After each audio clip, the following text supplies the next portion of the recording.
You're watching Mirror 7 News. Stay informed, stay ahead for more news.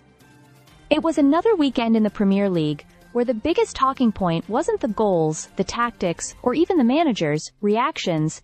It was VAR. Manchester United's narrow 3-2 victory over Burnley at Old Trafford has once again reignited the debate about how video technology is affecting football. The game itself had plenty of drama on the pitch.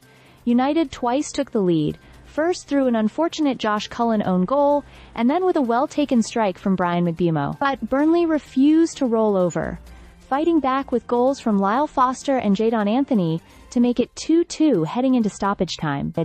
It felt like the match would end in a draw, until VAR stepped in. The decisive moment came deep into added time, when Anthony was judged to have pulled back Amad Diallo inside the box.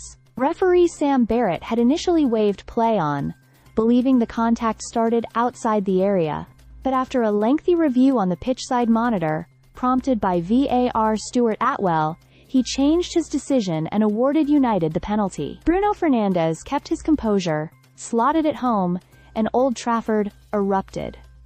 Burnley, meanwhile, were left fuming. Scott Parker, the Burnley manager, did not hide his frustration afterwards. He described the sport as becoming the most sterile game there is, blaming constant VAR interventions for killing the natural flow and emotion of football. Parker added that referees were no longer in charge on the pitch, with decisions instead being re-refereed by officials sitting in a room hundreds of miles away. And it wasn't only at Old Trafford where controversy struck.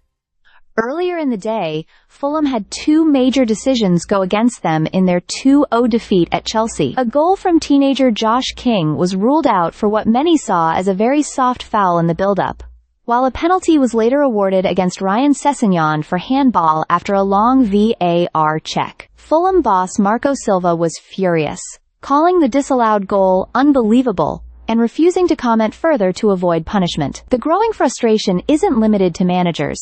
Players, pundits, and fans alike have been questioning how far VAR should go. Every goal now seems to come with a pause, a check, and often several minutes of confusion before the crowd even knows whether to celebrate. Former professionals like Stephen Warnock and Steph Houghton admitted that while the Burnley penalty might technically have been correct, the constant forensic approach is sucking the joy out of the sport. This sense of disillusionment is spreading quickly. From marginal offsides to accidental fouls in the build-up, teams are seeing potentially game-changing moments erased by the smallest of technicalities.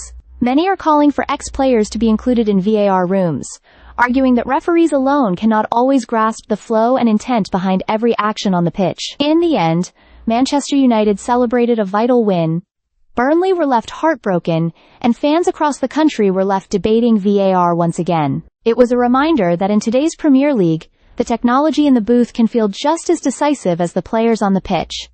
Stay subscribed for more videos.